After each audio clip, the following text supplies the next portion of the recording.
Let me ask you this question.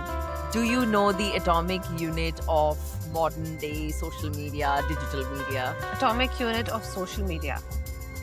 No, I don't know, Astha. What is the atomic unit of social media?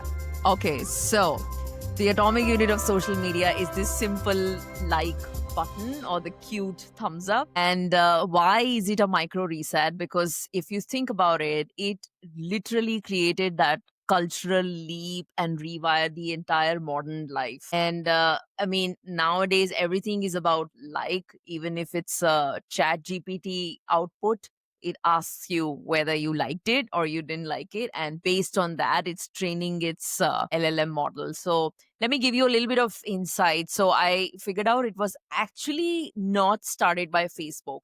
It was actually designed by an engineer or a product manager in Yelp, and they were kind of thinking, how do we get a way to vote up more helpful reviews? And then this guy came up with this idea about this like button on, and obviously in the beginning it was dissed upon, like people were like, what crazy thing is it, what nonsense is this?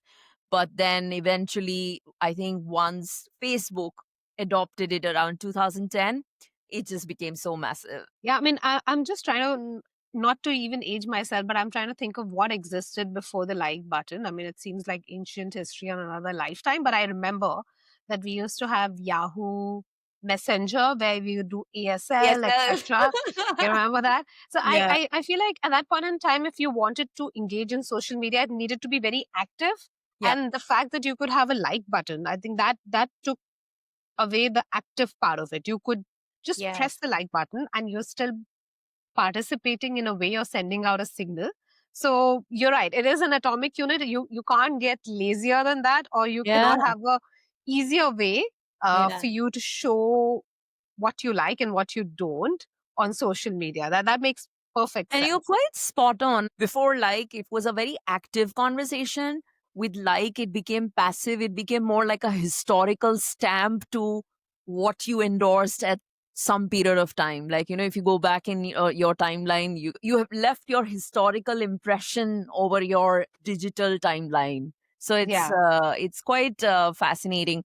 But then, as I was saying, once Facebook adopted it around 2010, I was reading that it was literally within the 5 months of the launch, about 2 million websites just like quickly got grab of it. And I was reading there were like 10,000 new websites per day who started using like buttons. So that's it That sounds literally. highly contagious as an Yeah. idea. And it's one of those ideas which I don't know at the time when they implemented whether they knew what a big impact it would have, because pretty much the entire social media, the entire advertising industry that Yeah. funds now the social media engine is based on signals. And one of the most basic signal or a way of showing engagement Yep. is the likes. Yeah. So it sort of helped drive metrics Yep. that ultimately help build that advertising engine, which is like billions and billions of dollars go into it. Yeah. And that pretty much started from this like button. So I really wonder if someone was to go back in time and think about what impact could like have. I'm Yeah. pretty sure whatever the impact is today would far outreach whatever they thought at that point in time. Absolutely. And platforms started feeding it to their algorithms so that you keep scrolling and the kind of content you see. It's not just a feedback anymore. It's a fuel, which is, as you said, it is running the engine right now, whether it's a digital engine or whether it's now the AI engine. We are just training and fueling the system more we like. And it sometimes makes me wonder that this small button, it created such a giant reset, and I can't imagine now any social media or anything without like buttons. It sometimes makes me wonder, do you think it can become historical and something else will come, or it's going to stick around for long? What do you think? I mean, it's very difficult to get rid of old habits. And for us now, like is a universal habit. Hmm. So it's highly unlikely that something will replace it pretty quickly. Though I think there's been swipe and etc., but Yeah. they don't have the same impact just yet. I mean, Yeah. somehow they tend to coexist at this point in time. Potentially possible as generations go, platforms change. That Hmm. happens. But like you just said, even in Chat GPT, you have the like button or the dislike button to give your feedback. So pretty Mm. much that seems to be the in trend for now, for the foreseeable future. But clearly, I can easily say it's been 25 years, 30 years in the making, and generation after generation is so used to the thumbs up or the heart, Yeah. whatever you want to show us a like. Yeah, yeah, yeah, absolutely. We are not just consuming the system now, we are that training it And literally. in a way, it has trained us Yes, yes. to give some feedback. Yeah. All Yeah, right. Well, absolutely. I'm curious, what do you have in store? Yeah. So for me, also, what I want to bring to the table is around social media, but a different type of social media. Mhm. So, one of the complaints we hear about LinkedIn often is that it feels fake. Everyone is being humble, uh, thanking everyone for sharing, being very nice to their ex bosses when they get laid off. Thank Yeah. you for the opportunity, etc., etc. And it feels extremely performative and fake at some times. And I came across this concept called context collapse. And once I saw and I read more and more about it, it just made sense on why ultimately everything leads to a social media becoming a little bit performative in that sense. So Hmm. context collapse basically means when I go out for a cup of coffee with you, the way I talk to you Hmm. is very different from the way I would talk to my boss or Hmm. the way I would talk to my parents and my distant relatives or even my daughter. And Hmm. it's not that I'm being fake, I'm just being socially intelligent to who is sitting with me, so there's a different Yeah. context. Yeah. But when you go online and you do one post, that Hmm. same post is seen by multiple audiences. It'll be Hmm. seen by your peers, your colleagues, your bosses, your ex bosses, and Yeah. sometimes even your future bosses. It can even be seen by your distant relatives, your friends, etc., etc. So Yeah. all of them are collapsing on the same, seeing the same image, and the context really collapses. Hmm. Hmm. So Hmm. context collapse essentially means that we present our most banal or our most boring versions of ourselves, which cannot upset anyone. It cannot cause an extreme Yeah. reaction in anyone. And Hmm. that context collapse basically leads to us being performative on LinkedIn or, Yeah.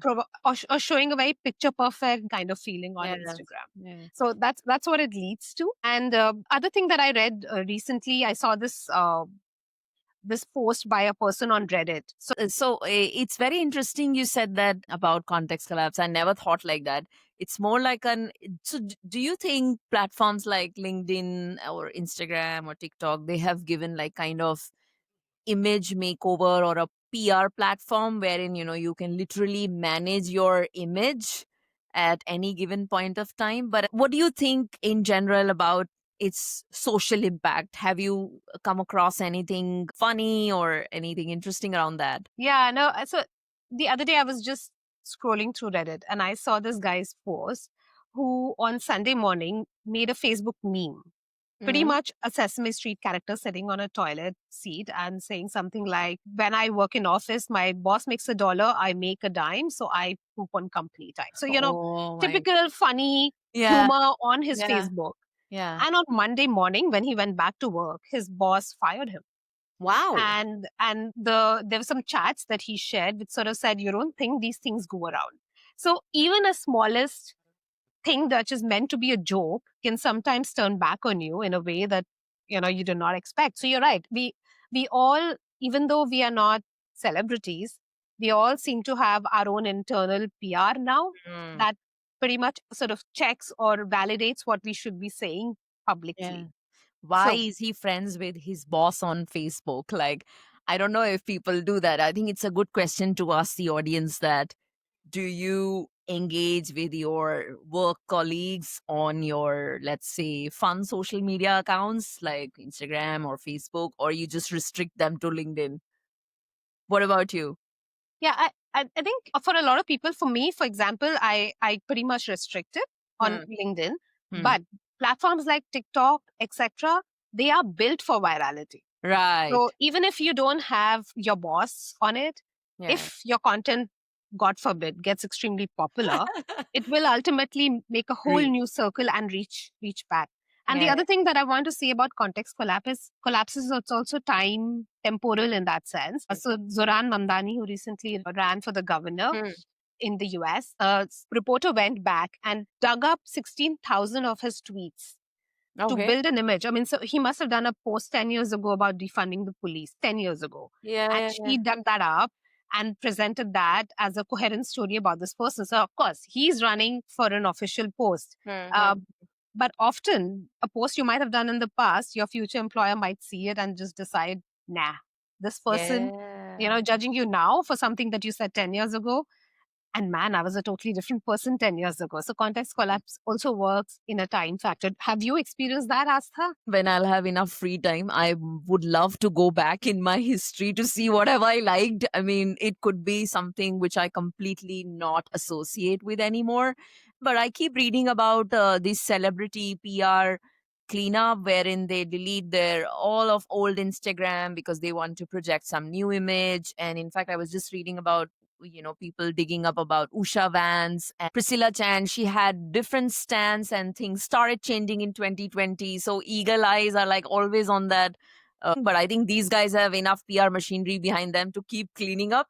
But Yeah. as an individual, I don't know if that's something we should do, or we just leave it as is, or nobody Yeah. So, cares. so let me ask you a question. Have you, before posting something on LinkedIn, thought about what would my boss think about this? Or what would somebody else think about it, and then not gone ahead and posted? Have you Yes. done that? Yeah. Yeah. Yeah. Yeah.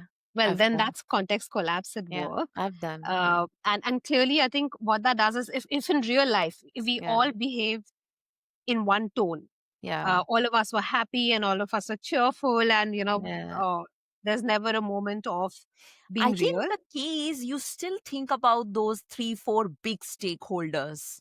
If my boss will see it, or if my super boss will see it, what kind of impression I'm throwing away. So I think you're right. I mean, I would still think about those, at least those five people who can immediately impact me, and I can stop myself from not posting something just because of those five people. Yeah, that's my reset for today, or rather a micro reset, because it happens very in small Very subtle. increments, and it sort of has creeped into our online presence now. We used to be a lot more ourselves when in the Mhm. output days, and now in the LinkedIn and Instagram and TikTok days, we suddenly seem to have a different type of personality. We are all mini celebrities in our own mind at this Yes. point in time. Yeah, I mean, So that's my comedians. reset for today.